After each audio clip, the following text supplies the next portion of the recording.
રગડો, દાબેલી, ચાટ અને સ્પેશિયલી ઘૂઘરા માટે એકદમ બેસ્ટ એવી લાલ મરચાં અને લસણની ચટણી. તો હેલો ફ્રેન્ડ્સ, સ્વાગત છે તમારું મારા કિચનમાં. આજે આપણે બનાવીશું ચાટનો સ્વાદ 100 ગણો વધારી દેતી એવી લાલ મરચાં અને લસણની ચટણી. તો આના માટે અહીંયા પર 6 થી 7 જેટલા લાલ મરચાં, જેને આપણે દાંડલા અને બીનો ભાગ કાઢી લીધો છે, તેને ગરમ પાણીની અંદર એડ કરી 10 થી 12 મિનિટ સુધી પલળવા રાખી દઈશું. ત્યારબાદ એક મિક્સી જારમાં 12 થી 13 કળી જેટલા લસણ લઈશું. તેને એકદમ સારી રીતે પહેલાં ચલાવી લઈશું. આની અંદર આપણે પલાળેલા મરચાં એડ કરી ફરીવાર આને મિક્સીમાં ચલાવી લઈશું. હવે આની અંદર 2 ચમચી જેટલું કાશ્મીરી લાલ મરચું પાવડર એડ કરીશું, જેથી કરી સરસ એવો કલર આવે. જો તમે એકદમ તીખું ખાતા હોય તો તીખું મરચું પણ એડ કરી શકાય.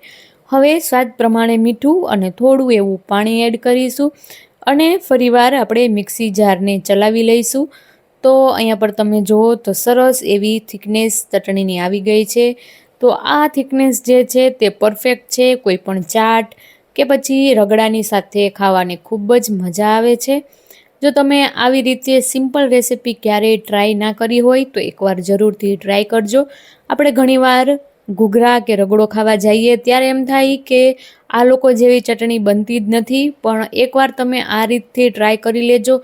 એકદમ સેમ ટુ સેમ તેના જેવો જ સ્વાદ આવશે. ખાવાની ખૂબ જ મજા પડી જશે. આ ચટણી તમે 2 દિવસ સુધી ફ્રીજની બહાર રાખી શકો છો. એટલે જેટલી જરૂરિયાત હોય એટલી જ બનાવી અને 2 દિવસ બાદ આ એકદમ ખાટી થઈ જાય છે.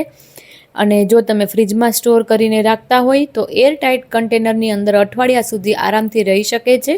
પરંતુ એરટાઇટ કન્ટેનરનો જ ઉપયોગ કરવો, જેથી કરી તમારી ચટણી પણ બગડશે નહીં અને ફ્રીજમાં વાસ પણ નહીં આવે.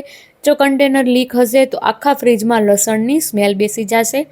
તો એકવાર મારા કહેવાથી આ રેસિપી જરૂરથી ટ્રાય કરજો. તમને કેવી લાગી મને કોમેન્ટમાં જરૂરથી જણાવજો.